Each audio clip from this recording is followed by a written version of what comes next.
श्रावण सोमवार की कथा के अनुसार अमरपुर नगर में एक धनी व्यापारी रहता था। दूर दूर तक उसका व्यापार फैला हुआ था। नगर में उस व्यापारी का सभी लोग मान सम्मान करते थे। इतना सब कुछ होने पर भी वह व्यापारी अंतर्मन से बहुत दुखी था, क्योंकि उस व्यापारी का कोई पुत्र नहीं था। दिन रात उसे एक ही चिंता सताती रहती थी, उसकी मृत्यु के बाद उसके इतने बड़े व्यापार और धन संपत्ति को कौन संभालेगा। पुत्र पाने की इच्छा से वह व्यापारी प्रति सोमवार भगवान शिव की व्रत पूजा किया करता था। सायंकाल को व्यापारी शिव मंदिर में जाकर भगवान शिव के सामने घी का दीपक जलाया करता था। उस व्यापारी की भक्ति देखकर एक दिन पार्वती जी ने भगवान शिव से कहा, हे प्राणनाथ, ये व्यापारी आपका सच्चा भक्त है। कितने दिनों से यह सोमवार का व्रत और पूजा नियमित कर रहा है। भगवान, आप इस व्यापारी की मनोकामना अवश्य पूर्ण करें। भगवान शिव ने मुस्कुराते हुए कहा, हे पार्वती, इस संसार में सबको उसके कर्म के अनुसार फल की प्राप्ति होती है। प्राणी जैसा कर्म करते हैं, उन्हें वैसा ही फल प्राप्त होता है। इसके बावजूद पार्वती जी नहीं मानी। उन्होंने आग्रह करते हुए कहा, नहीं प्राणनाथ, आपको इस व्यापारी की इच्छा पूरी करनी ही पड़ेगी। यह आपका अनन्य भक्त है। प्रति सोमवार आपका विधिवत व्रत रखता है और पूजा अर्चना के बाद आपको भोग लगाकर एक समय भोजन ग्रहण करता है। आपको इसे पुत्र प्राप्ति का वरदान देना ही होगा। पार्वती जी का इतना आग्रह देखकर भगवान शिव ने कहा, तुम्हारे आग्रह पर मैं इस व्यापारी को पुत्र प्राप्ति का वरदान देता हूँ, लेकिन इसका पुत्र 16 वर्ष से अधिक जीवित नहीं रहेगा। भगवान के वरदान से व्यापारी को खुशी तो हुई, लेकिन पुत्र की अल्पायु की चिंता ने उस खुशी को नष्ट कर दिया। व्यापारी पहले की तरह सोमवार का विधिवत व्रत करता रहा। कुछ महीने पश्चात उसके घर अति सुंदर पुत्र उत्पन्न हुआ। पुत्र जन्म से व्यापारी के घर में खुशियां भर गईं। बहुत धूमधाम से पुत्र जन्म का समारोह मनाया गया।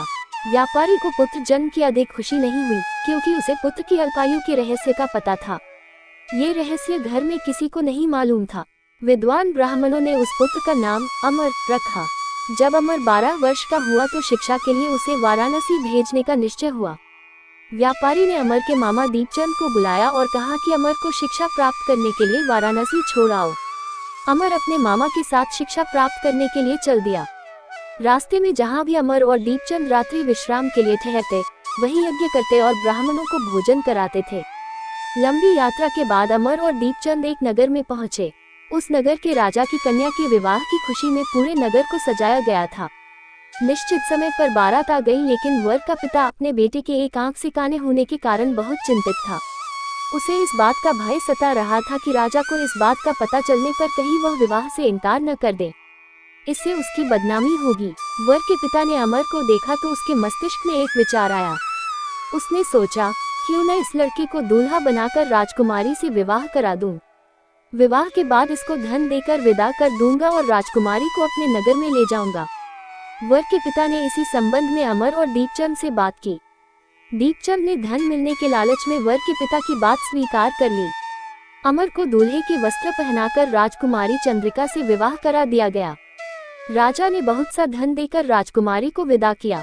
अमर जब लौट रहा था तो सच नहीं छिपा सका और उसने राजकुमारी की ओढ़नी पर लिख दिया, राजकुमारी चंद्रिका, तुम्हारा विवाह तो मेरे साथ हुआ था, मैं तो वाराणसी में शिक्षा प्राप्त करने जा रहा हूँ।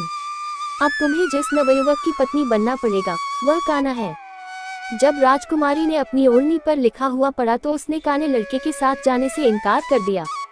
राजा ने सब बातें जानकर राजकुमारी को महल में रख लिया। उधर अमर अपने मामा दीपचंद के साथ वाराणसी पहुंच गया। अमर ने गुरुकुल में पढ़ना शुरू कर दिया। जब अमर की आयु 16 वर्ष पूरी हुई तो उसने एक यज्ञ किया। यज्ञ की समाप्ति पर ब्राह्मणों को भोजन कराया और खूब अन्न वस्त्र दान किए। रात को अमर अपने शयन कक्ष में सो गया। शिव के वरदान के अनुसार शयनावस्था में ही अमर के प्राण पखेरु उड़ गए। सूर्योदय पर मामा अमर को मृत देखकर रोने पीटने लगा।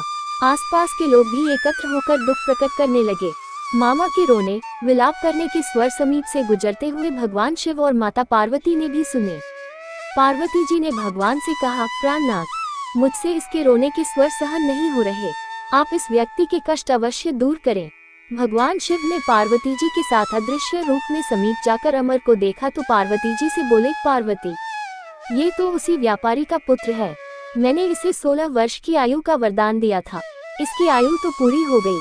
पार्वती जी ने फिर भगवान शिव से निवेदन किया, हे प्राणनाथ, आप इस लड़के को जीवित करें, नहीं तो इसके माता पिता पुत्र की मृत्यु के कारण रो रो कर अपने प्राणों का त्याग कर देंगे।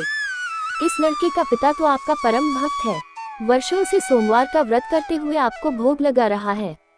पार्वती जी के आग्रह करने पर भगवान शिव ने उस लड़के को जीवित होने का वरदान दिया और कुछ ही पल में वह जीवित होकर उठ बैठा।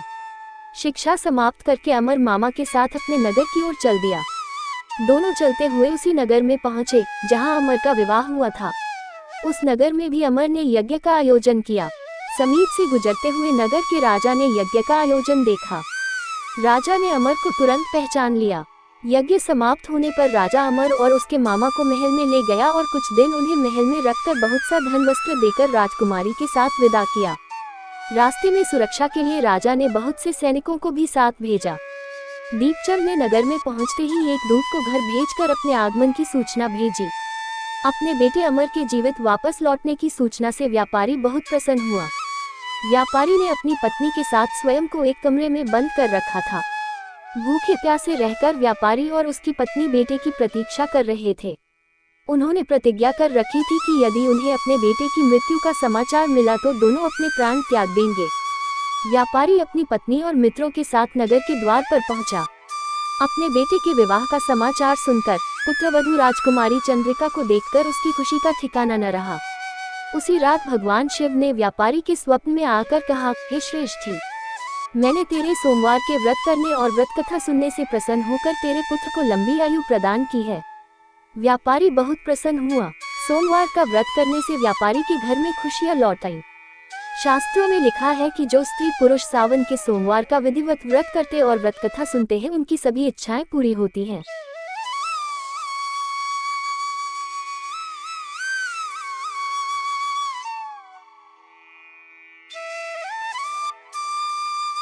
Go.